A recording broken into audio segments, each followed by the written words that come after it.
Hey guys അപ്പോൾ ഇന്ന് നമ്മൾ മെസ്സിൽ പോയിട്ട് ഒരു ചിക്കൻ കറി ഉണ്ടാക്കാൻ പോവാണ്. ഇവിടെ വന്നിട്ട് ആദ്യമായിട്ടാണ് നമ്മൾ മെസ്സിലൊക്കെ കയറിയിട്ട് ഇങ്ങനെ ഫുഡൊക്കെ ഉണ്ടാക്കാൻ വേണ്ടി പോകുന്നത്. അപ്പോൾ ഇന്ന് എന്തോ ഇൻഡിപെൻഡൻസ് ഡേ ആണ്. അപ്പോൾ അതിൻ്റെ സ്പെഷ്യലായിട്ടാണ് നമുക്ക് ചിക്കൻ. അപ്പോൾ നമ്മൾ അങ്ങോട്ട് പറഞ്ഞു ഇന്നത്തെ ചിക്കൻ കറി ഞങ്ങൾ ഉണ്ടാക്കാം എന്നും പറഞ്ഞിട്ടാണ് ഇന്ന് ചിക്കൻ കറി ഉണ്ടാക്കാൻ വേണ്ടിയിട്ട് പോകുന്നത്. അങ്ങനെ നേരെ മെസ്സി ചെന്നപ്പം കുക്കങ്കൾമാരാണെങ്കിൽ അവിടെ ഓൾറെഡി ആണെങ്കിൽ നമ്മൾ സവോളയുടെയൊക്കെ തൊലി കളഞ്ഞ് വെച്ചേക്കുമായിരുന്നു. പിന്നെ നമ്മൾ സവോളയും തക്കാളിയൊക്കെ കഴുകിയെടുത്ത് അതിനിടയ്ക്ക് കുറച്ച് നേരം ഇവിടെ നിന്ന് ഇഞ്ചിയൊക്കെ തൊലി കളയുന്നുണ്ടായിരുന്നു. പിന്നെ വെളുത്തുള്ളിയുടെ തൊലി പെട്ടെന്ന് വരാൻ വേണ്ടിയിട്ട് നമ്മൾ കുറച്ച് നേരം വെള്ളത്തിലൊക്കെ ഇട്ട് വെച്ച് പിന്നെ നമ്മളാണെങ്കിൽ സവോളയും തക്കാളിയൊക്കെ അരിയാൻ വേണ്ടിയിട്ട് നിന്നേ. അപ്പോൾ നമ്മളെ സഹായിക്കാനായിട്ട് കുക്കങ്ങൾമാരും ഉണ്ടായിരുന്നേ. ബാക്കി കുറച്ച് പേര് മാറി ഇന്ന് ഇഞ്ചിയും വെളുത്തുള്ളി അങ്ങനെയുള്ള കാര്യങ്ങളെല്ലാം അരിഞ്ഞെടുക്കുന്നുണ്ടായിരുന്നേ. അരിഞ്ഞിൻ്റെ കാര്യങ്ങളെല്ലാം കഴിഞ്ഞിട്ടാണ് പിന്നെ നമ്മൾ ചിക്കൻ കഴുകാൻ വേണ്ടിയിട്ട് പോയത്. ആദ്യം നമ്മളാണെങ്കിൽ ഉപ്പൊക്കെ ഇട്ട് കഴുകിയിട്ട് പിന്നെ മഞ്ഞപ്പൊടിയൊക്കെ ഇട്ട് അങ്ങനെ എല്ലാവരും നല്ല രീതിയിൽ ചിക്കനൊക്കെ കഴുകി എടുത്തിട്ട് പിന്നെ നമ്മൾ ഇഞ്ചി വെളുത്തുള്ളി അങ്ങനെയൊക്കെയുള്ള കാര്യങ്ങൾ പേസ്റ്റാക്കി എടുക്കാൻ വേണ്ടി നിന്നേ.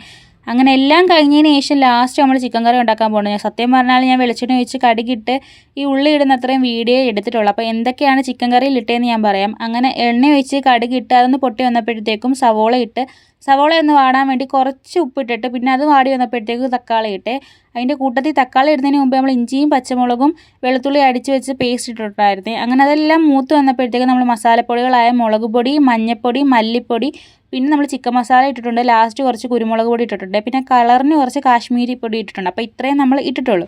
ഇങ്ങനെയൊക്കെയാണ് നമ്മൾ ചിക്കൻ കറി ഉണ്ടാക്കിയത്. സത്യം പറഞ്ഞാൽ ഇതിൽ എന്തൊക്കെയാണ് പറയേണ്ടതെന്ന് എനിക്കറിയത്തില്ല. അങ്ങനെ നമ്മളെ ഹെൽപ്പ് ചെയ്യാൻ വേണ്ടിയിട്ട് നമ്മുടെ സീനിയർ ചേച്ചിമാരും വന്നിട്ടുണ്ട്. നമ്മളെല്ലാവരും കൂടി ചേർന്നിട്ടാണ് ഈ ചിക്കൻ കറി ഉണ്ടാക്കിയത്.